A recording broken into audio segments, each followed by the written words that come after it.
Anime fans அனைவருக்கும் வணக்கம். So இன்றைக்கி நம்ம பார்க்க போகிற அனிமே பேர் ஓவர் த டிவைன் ரெல்ம். இதில் எபிசோட் 1 தான் பார்க்க போகிறோம். இந்த எபிசோட் ஆரம்பத்திலே பார்த்தீங்கன்னா சண்டையில் தாங்க ஆரம்பிக்குது. ஒரு போர் அப்படிங்கிறது நடந்துகிட்டு இருக்கு. ஆக்சுவலாக போர்னு சொன்னால் ராஜ்யத்துக்கும் நடக்கல, ராஜ்யத்துக்குள்ளேயே சண்டை நடந்துகிட்டு இருக்கு. ஒரு குரூப் ஆஃப் பீப்புள், சரிங்களா, இவங்க என்ன பண்ணுறாங்கன்னா அங்கே இருக்க ஒரு பேலஸை வந்து அட்டாக் பண்ணுறாங்க. அந்த பேலஸ் பேர் வந்து ஷியன்யூ பேலஸ். இந்த படைகளை யாரா கொண்டு போகிறது அப்படின்னு பார்த்தீங்கன்னா அந்த நாட்டுடைய ஜென்ரல், அவன் தான் இந்த படைகளை நடத்தி கொண்டு போகிறான். அந்த பேலஸில் இருக்கிற காவலாளிகள் அவங்க என்ன சொல்கிறாங்க, எவ்வளோ தைரியம் இருந்தால் ஷியன்யூ பேலஸை நீ வந்து அட்டாக் பண்ணுவ, ஹைனஸ் உங்களை சும்மா விட மாட்டாங்க அப்படின்னு சொல்கிறானுங்க. ஆக்சுவலாக வந்திருக்கிறதே ஜென்ரல் தான். அது மட்டும் இல்லாமல் இந்த ஷியன்யூ பேலஸில் ஒரு லேடி இருக்காங்க. அவங்க பார்த்தீங்கன்னா கிட்டத்தட்ட காட் லெவலில் பவர் இருக்குது அவங்களுக்கு. அப்போ அவங்க கூட சண்டை போடணும்னா நார்மல் பீப்புள் சண்டை போட முடியாது. அவங்க கூட சண்டை போகிறதுக்கு ஒரு விச் ஒருத்தன் வரான், அதாவது சூனியக்காரன்னு வச்சுக்கோங்களேன். அவன் கூடவே இன்னொருத்தன் வரான். யாரான்னு பார்த்தா இந்த நாட்டுடைய பிரின்ஸு. அவனை பார்த்ததுக்கப்புறம் காவலாளிகள் ஏன் சண்டை போட போகிறாங்க, அவங்களே நடுங்கி போயிட்டாங்க. ஆக்சுவலாக இந்த ஆர்டரை கொடுத்தது யாருன்னா இந்த நாட்டுடைய எம்பரர். அவருக்கு எங்கேருந்து ஆர்டர் வந்திருக்கு, டிவைன் ரெல்ம்லேருந்து வந்திருக்கான். அவங்க என்ன சொல்லியிருக்காங்க, இந்த லேடி வந்து ஒரு என்சான்ட்ரஸ், அவங்கள கொன்னுடுங்க அப்படின்னு சொல்லிட்டு ஒரு ஆர்டர் கொடுத்துருக்காங்க. இவங்க அந்த லேடி கிட்ட சண்டை போடுறதுக்காக ஒரு பப்பட் ஒன்று கொண்டு வந்திருக்காங்க. இப்போ அந்த பப்பட்டுக்குள்ளே என்ன பண்ணுவாங்கன்னா காடோட பவர் அப்படிங்கிறத இறக்கி அதை யூஸ் பண்ணி இவங்க கிட்ட சண்டை போடுவாங்க. ஏன்னா நேரடியாக சண்டை போட்டால் வேலைக்கு ஆகாது. ஆக்சுவலாக இவனுங்க பண்ணுறதெல்லாம் பார்த்தாக்கா இவனுங்க தான் ஏதோ சூனியக்கார வேலை பண்ணுற மாதிரி இருக்குது. இவங்க மேலே தான் ஏதோ தப்பு இருக்குது போல தெரியுது. அந்த ஒரு பொம்மை இருக்குல்ல, அதை பார்க்கும்போதே நமக்கு பயங்கரமாக இருக்குங்க. இப்போ அந்த ஒரு பொம்மை அது போய் அட்டாக் பண்ணுது. ஆனால் அந்த லேடி இருக்காங்கல்ல, அவங்க என்ன பண்ணுறாங்க, ஒரு ஷீல்டு மாதிரி போட்டு உள்ளுக்குள்ளே எந்த ஒரு அட்டாக்கும் வரா மாதிரி பண்ணிடுறாங்க. இருந்தாலுமே இது கண்டினியூஸாக அட்டாக் பண்ண அந்த ஒரு ஷீல்டு உடஞ்சி போய் அந்த பேலஸ் மேலே ஒரு மிகப்பெரிய ஸ்டாச்சு இருக்குது. அந்த ஸ்டாச்சு கீழே விழுந்து உடஞ்சி அங்கே என்ன நடந்தது அப்படிங்கிறத காட்டல. ஆனால் அந்த ஒரு பேலஸே வந்து பார்த்தீங்கன்னா எரிய ஆரம்பிக்குது. இது எல்லாத்தையுமே ஒரு பேர்ட் பார்த்துக்கிட்டு இருக்கு. இது வேவ் பார்க்குது போல தெரியுது. இப்போது இந்த சம்பவம் நடந்து ஒரு சில நாட்கள் கழிச்சு என்ன நடக்குதுன்னா இந்த இடத்துல இருக்கவங்க எல்லாம் சாக ஆரம்பிக்கிறாங்க. அதாவது இந்த பேலஸ் வந்து அட்டாக் பண்ணாங்கல்ல, அவங்க எல்லாருமே சாக ஆரம்பிக்கிறாங்க. அதுக்கான காரணம் என்ன அப்படிங்கிறது யாருக்குமே புரியல. அது மட்டும் இல்லாமல் அமானுஷ்யமாக நிறைய விஷயங்கள் நடந்துகிட்டு இருக்கு. இப்போ இந்த ஒரு சிட்டிக்குள்ளே ஒரு 3 பேர் வராங்க. அதில் ஒருத்தர் வந்து மாஸ்டர், மற்ற 2 பேர் ஸ்டூடெண்ட்ஸ். இதில் நம்ம ஹீரோ இருக்கான், அவன் பேர் வந்து பார்த்தீங்கன்னா நிங் சாங்ஜியோ. இவங்க எல்லாருமே போய்கிட்டு இருக்காங்க. எதிர்க்க பார்த்தீங்கன்னா இறந்து போனவங்களுடைய சவப்பட்டியை தூக்கிட்டு ஒரு கும்பலே வந்துகிட்டு இருக்குங்க.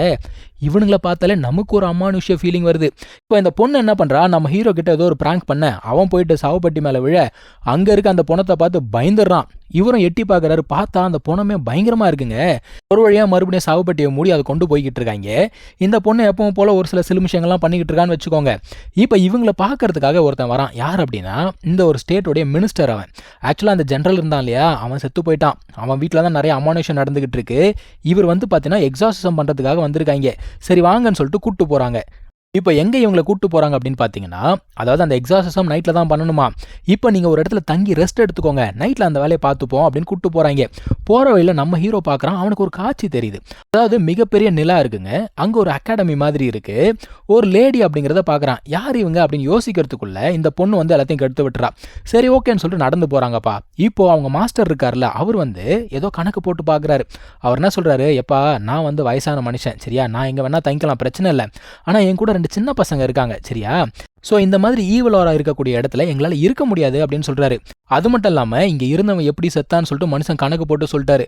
அவன் வந்து தூக்கு போட்டு இறந்தானாமா. இந்த காஞ்சரிங் படம் பார்க்குற மாதிரியே இருக்குது. சரிங்க மன்னிச்சுக்கோங்கன்னு சொல்லிட்டு வேற இடத்துக்கு கூப்பிட்டு போகிறாங்க. இப்போவுமே அந்த பறவை பார்த்தீங்கன்னா என்ன நடக்குதுன்னு சொல்லிட்டு வேவ் பார்த்துக்கிட்டு இருக்கு. இப்போ இவங்க என்ன பண்ணுறாங்க, இவங்களுக்குன்னு ஒரு ரூம் கொடுத்துருக்காங்க. அந்த இடத்துல ரெஸ்ட் எடுத்துக்கிட்டு இருக்காங்க. அந்த மாஸ்டர் என்ன சொல்கிறான்னா, இந்த எக்ஸாசிசம் நடக்கும்போது நீங்கள் 2 பேருமே உங்கள் மைண்டை பியூராக வச்சுக்கணும். அந்த ஈவில் உங்களை டேக் ஓவர் பண்ணிச்சுன்னு வச்சுக்கோங்க, என்னால் கூட காப்பாற்ற முடியாது அப்படின்னு சொல்கிறாரு. ஓகே அப்படின்னு சொல்லிட்டு அவர் என்ன சொல்கிறாரு, உங்களுக்கு சாப்பாடு வாங்கிட்டு வரேன், 2 பேரும் ப்ராக்டிஸ் பண்ணுறீங்கன்னு சொல்லிட்டு மனுஷன் வெளில போகிறான். இந்த பொண்ணு என்ன தெரியுமா சொல்கிறா, அவர் நம்மளை பார்க்குற பார்வை நீ கவனிச்சியா அப்படிங்கிறா. என்னடி சொல்கிற அப்படின்னா, இல்லை நம்மளை வந்து ஒரு பண மூட்டையை பார்க்குற மாதிரி பார்க்குறாரு, அவர் நம்மளை விற்றுருவார் போல அப்படிங்கிறா.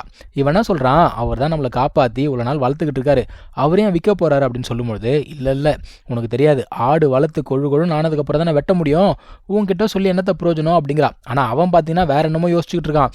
ஒரு காட்சி தெரிஞ்சதில்ல, அது என்னன்னு சொல்லிட்டு யோசிச்சுக்கிட்டு இருக்கான். இந்த ஒரு பொண்ணுக்கிட்ட அதெல்லாம் சொன்னால் இவன் என்ன சொல்கிறா, சூப்பரா உனக்கு வந்து லெஜெண்டரி என்கவுண்டர் அப்படிங்கிறது கிடச்சிருக்கு, இருக்கா, ரேரான ஆப்பர்ச்சுனிட்டி தான் அப்படி இப்படிங்கிறா. ஆனால் இவன் என்ன சொல்கிறான், ஆப்பர்ச்சுனிட்டியும் கிடையாது, ஒரு மண்ணும் கிடையாது, நீ வேற கம்முன்னு இரு அப்படிங்கிறான். அந்த எக்ஸாசிசம் பண்ணுறதுக்கான டைம் வந்துடுச்சுங்க. அந்த ஜெனரல் இருந்தால அவனோட மேன்ஷனுக்கு தான் போகிறாங்க. அந்த இடம் பார்க்கறதுக்கே க்ரீப்பியாக இருக்குங்க. இவங்க உள்ளுக்குள்ளே போகும்போதே எல்லா இடமும் அப்படியே ரெட் கலரில் மாறுது. இந்த பொண்ணு இருக்கால விளையாட்டா நான் இன்னசென்ட் அப்படிங்கிற மாதிரி ஒரு பிராங்க் பண்ணுறா. எல்லாருமே வந்து திட்டுறாங்க, ஏய் கம்முன்னு இரு அப்படிங்கிறாங்க. திடீர்னு பார்த்தா உள்ளுக்குள்ள வந்து சத்தம் கேட்குது, நான் இன்னசென்ட் அப்படின்னு சொல்லிட்டு சத்தம் கேட்குது. பகீர்னு ஆயிடுது எல்லாருக்குமே. சுற்றி இருக்கக்கூடிய இடம் எல்லாம் பார்த்தீங்கன்னா ரெட் கலரில் மாறுது. ரொம்ப க்ரீப்பியாக இருக்குது. கதவெல்லாம் திறக்குது. இவங்களும் உள்ளுக்குள்ளே போகிறாங்க. அப்போ இவர் கேட்குறாரு, அந்த பாடி எங்கடா அப்படின்னு கேட்டால், பாடி வந்து தன்னால் தீப்பிடிச்சு எரிஞ்சு போச்சான். அட என்னடா பண்ணுறீங்க அப்படின்னு சொல்லிட்டு பார்த்துக்கிட்டே இருக்கான் மனுஷன். அங்கே ஒரு சிலை இருக்குது. இவர் கையில் ஒரு காயின் ஒன்று வச்சிருக்காரு. அந்த காயினை யூஸ் பண்ணும்போது காயினை பீஸாக உடஞ்சி போகுதுங்க. உடனே மனுஷன் என்ன பண்ணுறான், அடுத்த வெப்பனை கையில் எடுத்துறான். அது ஒரு பால் மாதிரி இருக்குது, கண்ணெல்லாம் இருக்குது, பல்லெல்லாம் பயங்கரமாக இருக்கும். இவர் என்னமோ பண்ணிக்கிட்டே இருக்காரு. திடீர்னு பார்த்தா அந்த சிலையை காணோம். இவங்களுக்கு பின்னாடி வந்து நிற்குது. ஓடுங்கடான்னு சொல்லிட்டு ஓடுறாங்க எல்லாரும் தெரிச்சுக்கிட்டு. ஒருத்தன் வெளியில் ஓடலான்னு பார்க்குறான், அவனால் ஓட முடியல, கதவெல்லாம் லாக் ஆகிடுச்சு. ஆனால் அதை அடிச்ச அடியில் இவன் வெளியில் போய் விழுந்துட்டான். அவனே வெளியில் தானே ஓடினான். இப்போ இந்த மனுஷன் இருக்கான்ல, அந்த ஒரு பால்ஸை யூஸ் பண்ணி அட்டாக் பண்ணுறாருங்க. அதுக்கு பயங்கரமான ஷார்ப் டீத்தெல்லாம் இருக்குது. அது போய் அட்டாக் பண்ணும்போது அதுவே வந்து பார்த்தீங்கன்னா பீஸாக உடஞ்சி விழுந்து போச்சு. அந்த அளவுக்கு ஸ்ட்ராங்காக இருக்குது அந்த ஒரு சிலை. இப்போது இந்த ஒரு மனுஷன் பார்த்தீங்கன்னா அந்த சிலைக்கிட்டே எதிர்த்து சண்டை போடுறாங்க. வேற லெவலில் சண்டை போடுறான். பயப்புல ஏகப்பட்ட டாலிஸ்மன்லாம் வச்சிருக்குது. மற்ற 3 பேர் என்ன பண்ணுறாங்க, அங்கே பெஞ்ச் இருக்குது, அது கீழே போய் ஒளிஞ்சிக்கிட்டு என்ன நடக்குது அப்படிங்கிறத பார்க்குறாங்க. அந்த மனுஷன் என்ன பண்ணுறாரு, ஒரு பவர்ஃபுல் ஃபயர் பவரை யூஸ் பண்ணி அதை வெடிச்சிடுறாரு. வெடித்த உடனே ரைட்டு இது வந்து முடிஞ்சு போச்சு, சண்டை முடிஞ்சிச்சு அப்படின்னு நினைக்கிறாங்க. ஆனால் சண்டை முடியல. அது இன்னமும் பார்த்தீங்கன்னா இவங்களை துரத்திக்கிட்டு இருக்கு. அந்த ஒரு சிலை நம்ம ஹீரோவை அட்டாக் பண்ணலான்னு வரும்பொழுது இவர் என்ன பண்ணுறாரு, ஒரு ஸ்பெல் ஒன்று யூஸ் பண்ணி அதை நகர விடாமல் பண்ணிடுறாரு. அதுக்கப்புறம் மேஜிக்கால ஆன கயிறை யூஸ் பண்ணி அதை கட்டி போட்டுறாருப்பா. இப்போ அதெல்லாம் நகர முடியல. அந்த மனுஷன் என்ன சொல்கிறான், எதுக்குடா வெயிட் பண்ணிக்கிட்டு இருக்க அப்படின்னு உடனே அங்கே இருக்க ஒரு ஈட்டியை நம்ம ஹீரோ என்ன பண்ணுறான், எடுத்து அதை குத்தலான்னு வரான். ஒன்றும் வேலைக்கு ஆகலை. நம்ம ஹீரோ அந்த அளவுக்கு பவராக இல்லை. ஆனால் அந்த ஒரு சிலைக்குள்ளே இருந்து ஏகப்பட்ட ஈவில் ஸ்பிரிட்ஸ் வெளில வருதுங்க. வந்து இந்த ஒரு மனுஷனை கண்ட்ரோல் பண்ணலாம் அப்படின்னு சொல்லிட்டு பார்க்குது. அந்த டைமில் இந்த பொண்ணு கத்துன உடனே இவர் வந்து மறுபடியும் சுயநினைவுக்கு வந்துட்டாரு. ஓ என்னையே கண்ட்ரோல் பண்ண ட்ரை பண்ணுறியான்னு சொல்லிட்டு என்னமோ பண்ணுறாருப்பா.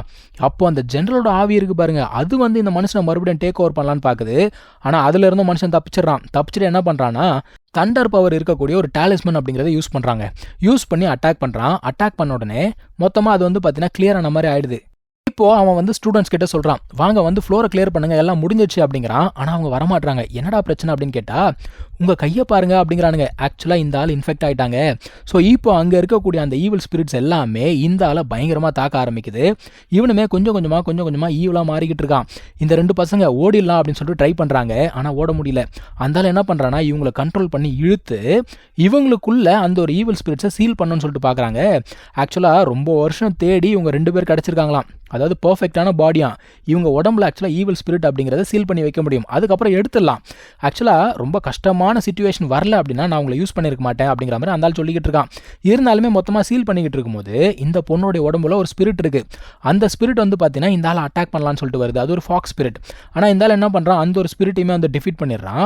இப்போ அந்த ஸ்பிரிட் எங்கே தெரியுமா போகுது, அந்த கிங்டம்ல ஒரு கிணறு மாதிரி இருக்கு. அந்த கிணத்துக்குள்ள போனா அங்க ஒரு ஃபாக்ஸ் டீமன் இருக்குங்க. அந்த இடத்துக்கு போகுது. கிட்டத்தட்ட 500 வருஷமா அந்த டீமன் அந்த இடத்துல பாத்தீங்கன்னா அடைச்சு வச்சிருக்காங்களாமா. இதே சமயத்துல இன்னொரு விஷயமும் நடக்குது. அந்த ஒரு இடம் ஒன்று பார்த்தால நம்ம ஹீரோ அங்க இருந்து ஒரு பால் ஆஃப் லைட் மாதிரி வந்துகிட்டு இருக்கு நம்ம ஹீரோவை நோக்கி. இங்க அந்த டீச்சர் இருந்தான் பாருங்க, அவன் வந்து கம்ப்ளீட்டா ஈவலா மாறிட்டாங்க. இந்த ஒரு பொண்ணை தான் பாத்துக்கிட்டு இருக்கான். அதே சமயத்தில் அந்த பால் ஆஃப் லைட் இருக்கு இல்லையா, நம்ம ஹீரோட உடம்புக்குள்ளே போகுது. அப்போ நம்ம ஹீரோக்கு ஏகப்பட்ட விஷுவல்ஸ் அப்படிங்கிறது வருதுங்க. ஆக்சுவலாக அந்த ஒரு அகாடமியில் நம்ம ஹீரோ மாதிரியே ஒருத்தன் இருக்கான் சரிங்களா. அவனும் அங்கே தான் ப்ராக்டிஸ் பண்ணியிருக்கான். ஏதோ ஒரு காரணத்துக்காக அவனுடைய மாஸ்டரே பார்த்தீங்கன்னா அவனை கொண்டிருக்காங்க. எதுக்காக கொண்டாங்க அப்படிங்கிறது தெரியல. கரெக்டாக இவன் கண் மூச்சு ஏஞ்சிக்கும் போது அந்த ஒரு ஆள் இந்த பொண்ணு மேலே இருக்காங்க. இவன் லைட்டாக விரல தான் அசைக்கிறான். அவனுடைய தலை வந்து பார்த்தீங்கன்னா துண்டா கீழே வந்துடுச்சு. நம்ம ஹீரோ எப்படி இருந்தவன் இப்போ எப்படி ஆயிட்டான் பாருங்க. இப்போ இவனுக்கு கேள்வி என்னன்னா, நான் யாரு, எதுக்காக இங்கே வந்திருக்கேன். ஏன்னா இவனோட பேரும் வந்து பார்த்தீங்கன்னா நிங் சாங்ஜியோ தான். நம்ம ஹீரோ பேரும் நிங் சாங்ஜியோ தான். இதை யோசிச்சுக்கிட்டே இருக்கும்போது இந்த ஒரு பொண்ணு உடம்புக்குள்ள அந்த ஒரு டீமன் ஸ்பிரிட் போகுது. இவன் என்ன பண்ணுறான், போயிட்டு அவளோட நெத்தியில் என்னமோ ஒரு சிம்பிள் மாதிரி போடுறான். அவளுமே கண்ணை திறக்கிறான். இங்கே தான் இந்த ஒரு எபிசோட் முடியுது. நம்ம அடுத்த எபிசோடில் கண்டினியூ பண்ணலாம். தேங்க்யூ ஸோ மச் ஃபார் வாட்சிங். Take care. பை.